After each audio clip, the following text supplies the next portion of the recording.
Hello and नमस्ते, स्वागत छ हजुरहरूलाई नेपाल अनलाइन स्कुल च्यानलमा। आज हामी बिबिएस फोर्थ इयरको फन्डामेन्टल्स अफ द इन्भेस्टमेन्ट पढ्न जाँदैछौँ है त। जस अन्तर्गत चाहिँ हामी च्याप्टर 6 अन्तर्गत कमन स्टक फन्डामेन्टल्सको बारेमा पढ्न जाँदैछौँ है त।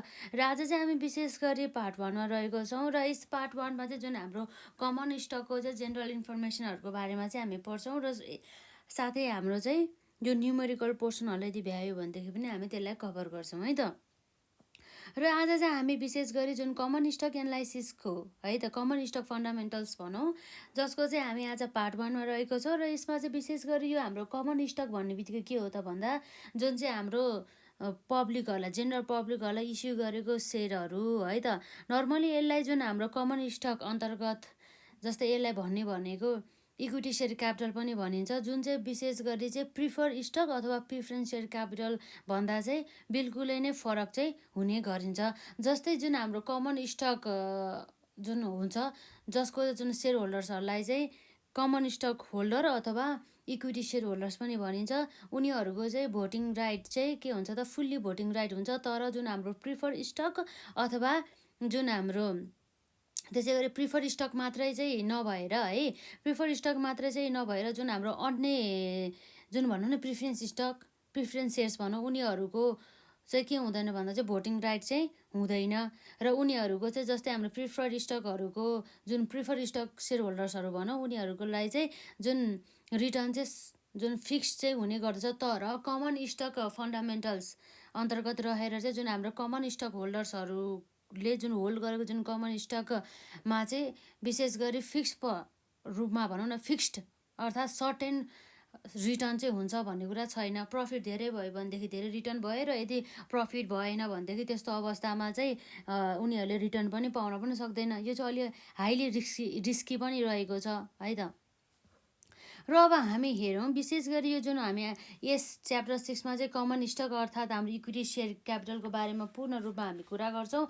र अब हामी यहाँ हेरौँ त, यो जुन अब कमन स्टक भन्ने बित्तिकै नर्मली त हामीले बुझिहाल्यौँ जुन हाम्रो यो भनेको त, जस्तै यसलाई हामीले के पनि भन्न सक्छौँ भन्दाखेरि इक्विटी सेयर क्यापिटल भनिन्छ है त।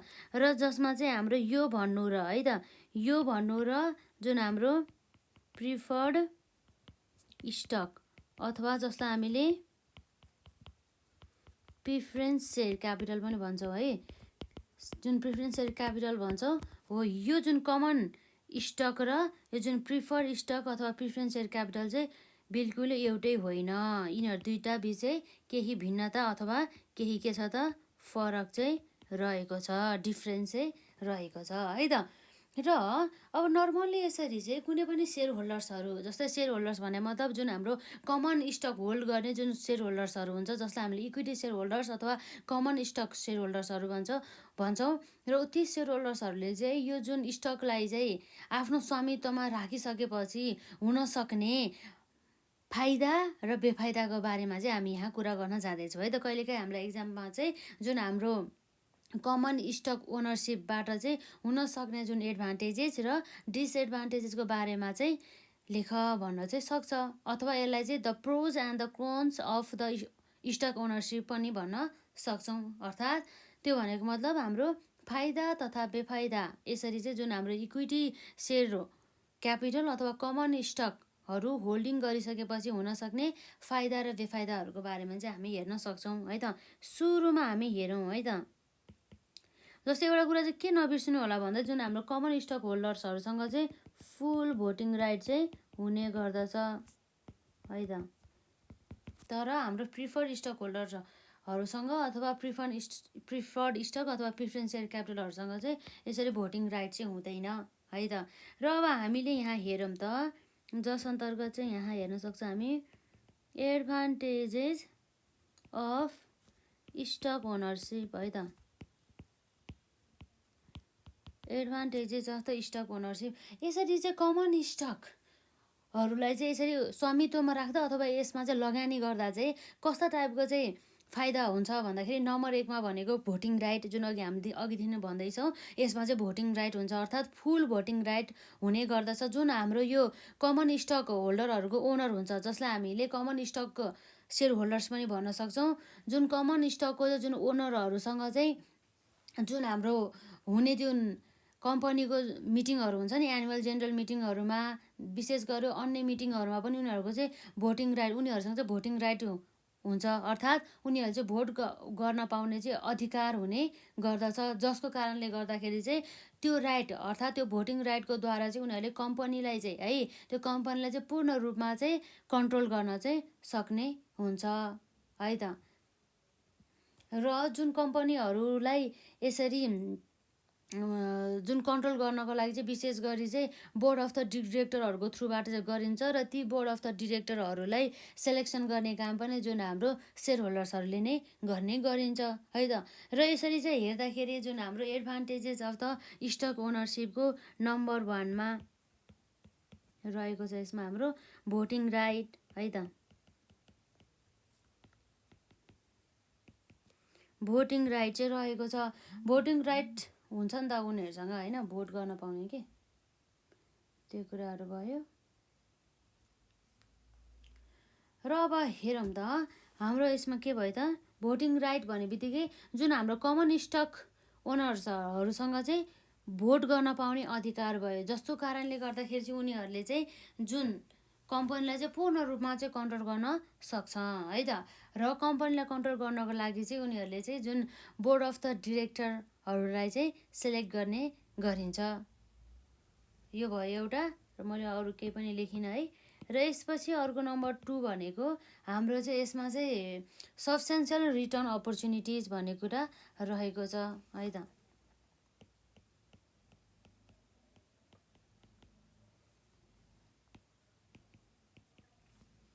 रिटर्न अपर्च्युनिटिज है त। यो जुन कमन स्टकहरूमा इन्भेस्टमेन्ट गरिसकेपछि चाहिँ जुन इन्भेस्टरहरूलाई चाहिँ विशेष गरी चाहिँ सब्सटेन्सियल्ली चाहिँ के हुन्छ त भन्दाखेरि रिटर्न चाहिँ हुने चाहिँ अवसरहरू चाहिँ प्राप्त हुने गर्दछ।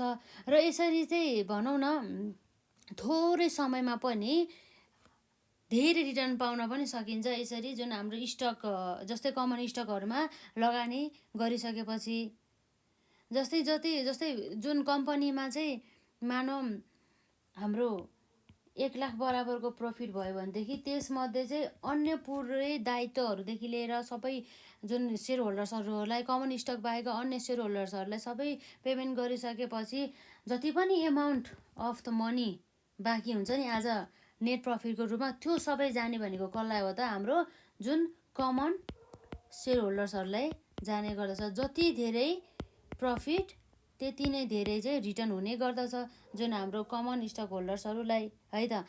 र यस्तो अवस्थामा चाहिँ जति धेरै चाहिँ रिटर्न पाए नि भने मतलब यदि व्यवसायमा चाहिँ जति धेरै नै प्रफिट छ, त्यस्तो अवस्थामा जुन कमन स्टक होल्डर्सहरू चाहिँ एज अ डिभिडेन्डको रूपमा चाहिँ रिटर्नहरू चाहिँ धेरै प्राप्त गर्ने हुन्छ है त। र त्यसपछि अब अर्को हाम्रो यहाँ रहेको छ नम्बर 3मा चाहिँ इजिली मार्केटेबलको कुरा आउँछ है त।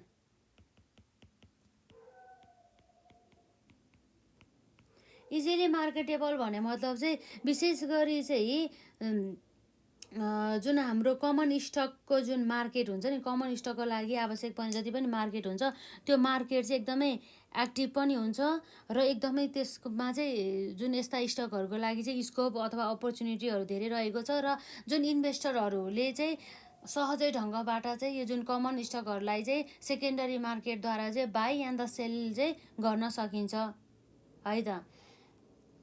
र यस्तो अवस्थामा चाहिँ जुन कमन स्टकहरूले चाहिँ आफूले चाहेको अवस्थामा चाहिँ त्यो सेयरहरूलाई चाहिँ बेच्न पनि पायो, र अन्य कुनै पनि व्यक्तिले चाहिँ म यो कम्पनीको चाहिँ यसरी ओनर भएर सेयर होल्डर्स भनौँ न सेयर होल्डिङ्सहरू गर्छु अथवा सेयरहरू किनेर चाहिँ म एज अ ओनर हुन्छु भन्न पनि पायो है त। त्यही भएर चाहिँ इजिली मार्केटेबल भयो, जसमा चाहिँ इजिली चाहिँ भनौँ एउटा फ्लेक्सिबिलिटी छ नि त, जतिखेर मलाई त्यतिखेर किन्न पायो बेच्न पायो, कुनै पनि त्यस्तो टाइपको एकदमै यति समयसम्म चाहिँ यसलाई चाहिँ रोक्ने कि पर्छ यसलाई बेच्नु हुन्न भन्ने त्यस्तो प्रतिबन्ध छैन नि त, त्यही भएर है त।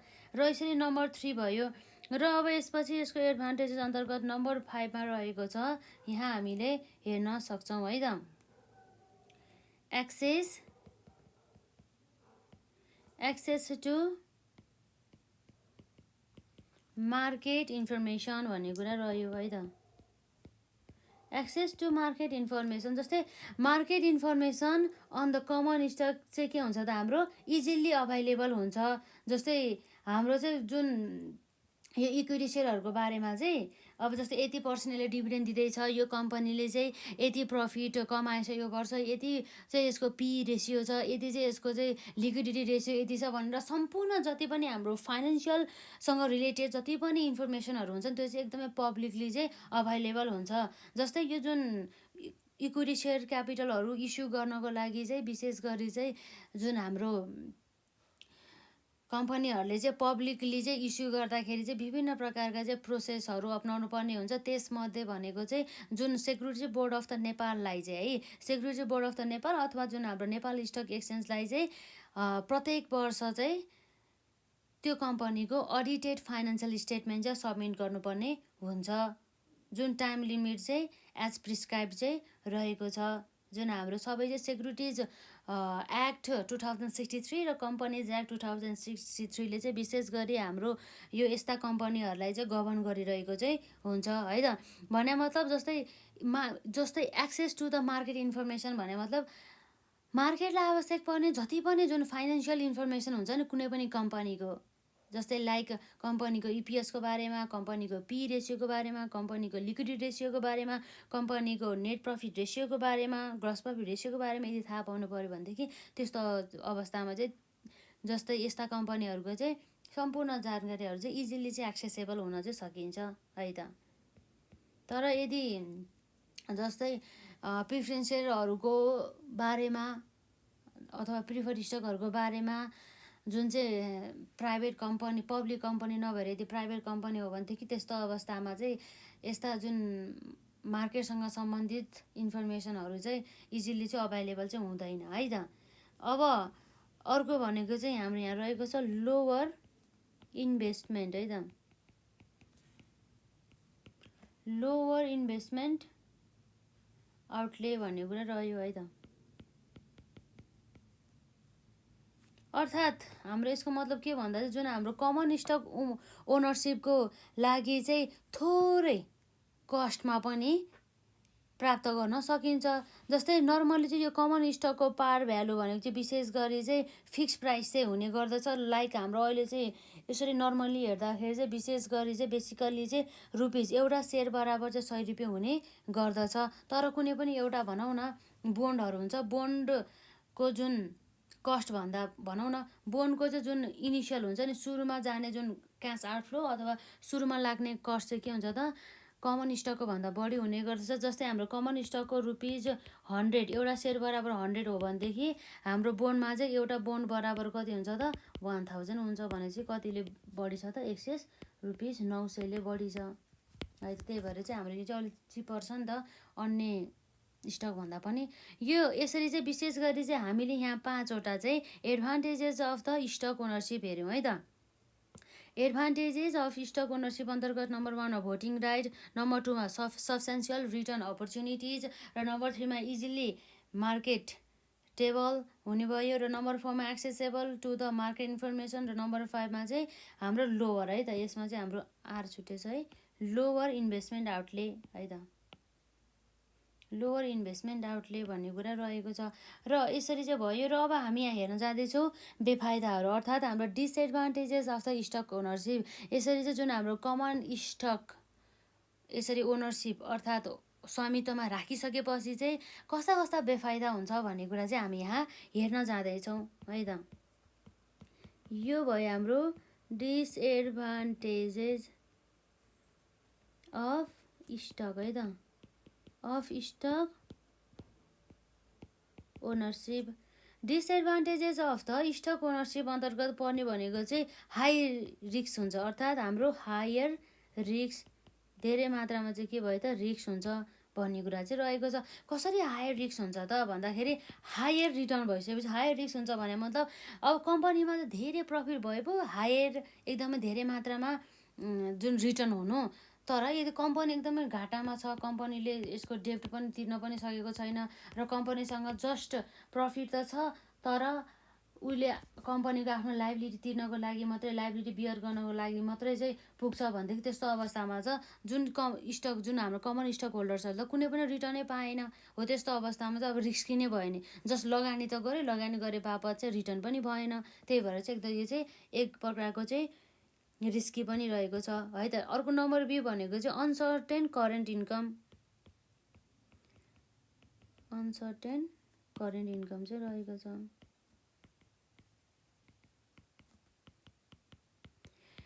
यसमा चाहिँ विशेष गरी हाम्रो अनसर्टेन कमन इन्कम भनेको मतलब चाहिँ के भन्दा चाहिँ करेन्ट इन्कम है, कमन होइन, current income.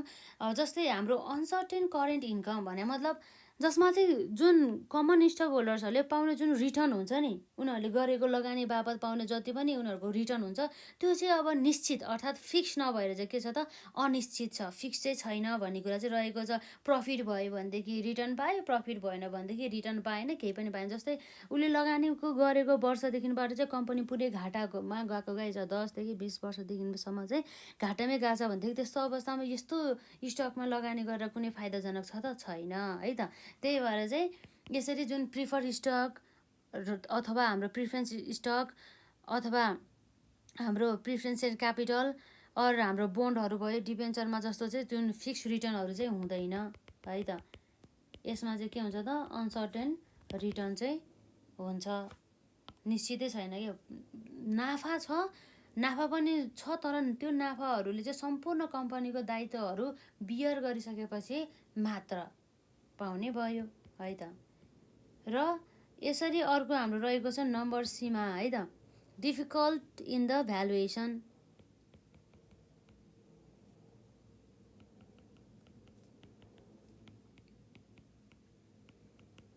Difficult in valuation भन्ने कुरा आयो। र यसरी चाहिँ जुन हाम्रो एप्रोप्रिएट स्टक जस्तै कमन स्टकहरू मध्ये पनि एकदमै एप्रोप्रिएट स्टकहरूमा लगानी गर्नको लागि चाहिँ हामीले विभिन्न प्रकारबाट अथवा विभिन्न वेबाट चाहिँ ती स्टकहरूलाई चाहिँ एनालाइसिस गर्नुपर्ने हुन्छ र त्यो स्टकको चाहिँ भ्यालुएसन गर्नुपर्ने हुन्छ। र जुन स्टकको यसरी भ्यालुएसन गर्नको लागि चाहिँ एकदमै डिफिकल्टी चाहिँ अराइजेस हुने गर्दछ है त। अब जस्तै अब यस्तो हुन्छ कि जुन अब कमन स्टकहरूमा पनि भनौँ न, त्यो कमन स्टकहरूमा पनि यसरी चाहिँ लगानी गर्नको लागि चाहिँ कन्फ्युजनहरू अराइज हुन्छ। यसो हेर्दाखेरि यो पनि ठिक जस्तो लाग्छ, फेरि अर्कोको तुलनामा यो पनि अब बेठिक जस्तो लाग्छ, त्यस्तो हुन जान्छ है। त्यही भएर चाहिँ यसमा चाहिँ भ्यालुएसन गर्नको लागि चाहिँ एकदमै डिफिकल्टिजहरू चाहिँ आउने गर्दछ। यसको प्राइसमा चाहिँ अब फ्लक्चुएसन आउने हुँदाखेरि है त, हायर फ्लक्चुएसन हुन्छ नि त मार्केट प्राइस अनुसार। त्यही भएर चाहिँ यसमा पनि भ्यालुएसन गर्नको लागि चाहिँ डिफिकल्टिजहरू रहेको छ है त। त्यो कुराहरू भयो भने चाहिँ लगभग हाम्रो चाहिँ एडभान्टेजेस अन्तर्गत चाहिँ हामीले हेरेको भनेको के हो भन्दा जस्तै advantages of the stock ownership अन्तर्गत नम्बर 1मा भोटिङ राइट, त्यसै गरी नम्बर 2मा सब्सटेन्सियल रिटर्न अपर्च्युनिटिज, र त्यसै गरी नम्बर 3मा हाम्रो इजिली मार्केटेबल, र नम्बर 4मा हाम्रो एक्सेस टु मार्केट इन्फर्मेसन, र नम्बर 4मा हाम्रो लोवर इन्भेस्टमेन्ट आउटले भन्ने कुरा भयो। यो भनेको मतलब चाहिँ सुरुमा है इनिसियल इन्भेस्टमेन्टलाई जनाउने गर्दछ, अथवा यो आउटले भनेको चाहिँ क्यास जानु भने है त, क्यास आउटफ्लो भनेको है त। यस्तो टर्महरू चाहिँ थाहा हुनुपर्ने हुन्छ हजुरहरूलाई। र यसै गरी हाम्रो disadvantages of the stock ownership अन्तर्गत चाहिँ हाई रिस्क हुने, त्यसै गरी अनसर्टेन करेन्ट इन्कम भयो, र त्यस गरी हाम्रो नम्बर सीमा चाहिँ डिफिकल्ट इन द भ्यालुएसन भन्ने कुरा चाहिँ रहेको छ है त। यो कुराहरू रह्यो। र यसरी चाहिँ जुन हाम्रो कमन स्टकलाई चाहिँ सेकेन्डरी मार्केटमा चाहिँ के गर्न सकिन्छ त, सहजै ढङ्गबाट चाहिँ एकदमै जुन हाम्रो ब्रोकरहरूको थ्रुबाट चाहिँ बाइङ एन्ड द सेलिङ चाहिँ गर्न सकिन्छ थ्रु द प्राइमेरी मार्केटमा नभएर चाहिँ विशेष गरी चाहिँ सेकेन्डरी मार्केटमा। र जुन है त त्यो कुराहरू पनि एकपल्ट लेखिदिउँ न त यसमा है त। यसमा हामीले यसरी हेर्नु पर्दा के भयो त, जुन हाम्रो बाइङ एन्ड सेलिङ है त, buying and selling of common stocks के को थ्रुबाट भन्दाखेरि इन द सेकेन्डरी मार्केट है त, द्वितीय बजारमा है त, इन द सेकेन्डरी मार्केट यति कुराहरू रहेको छ। नर्मली यति कुरा थाहा हुनु पऱ्यो कि हामीलाई। अब लगभग अरू त यस्तै नै रहेको छ। र जुन हाम्रो अब यसपछि अर्को भनेको जस्तै यसैसँग सम्बन्धित अर्को कन्सेप्ट भनेको ट्रान्जेक्सन कस्टको कुरा आउँछ है त। जुन हामीले यसरी कमन स्टकहरू किन्ने र बेच्ने गर्दा चाहिँ विभिन्न प्रकारका चाहिँ ट्रान्जेक्सन कस्ट हामीले कारोबार गरेको बापत चाहिँ लाग्ने चाहिँ लागत भनौँ न, हामीले कारोबार गरेको बापत चाहिँ लागत चाहिँ लाग्ने गर्दछ। यस्ता लागतहरू अन्तर्गत अथवा यस्ता कस्टहरू अन्तर्गत चाहिँ विशेष गरी जुन हाम्रो ब्रोकरहरूले लिन्छ नि, जुन सेक्युरिटिज ब्रोकरहरू हुन्छ नि, उनीहरूले लिने जुन कमिसनहरू फिजहरू चाहिँ पर्ने गर्दछ। र विशेष गरी अब ट्रान्जेक्सन कस्ट भन्ने बित्तिकै के भयो त हाम्रो यसमा कस्ट इन्कर्ड है त। कस्ट इन्कर्ड बाई इन्भेस्टर्स है त। कस्ट कसले इन्कर्ड गर्यो त? इन्भेस्टरहरूले चाहिँ इन्कर्ड गर्यो भन्ने कुरा भएको छ यसमा, होइन?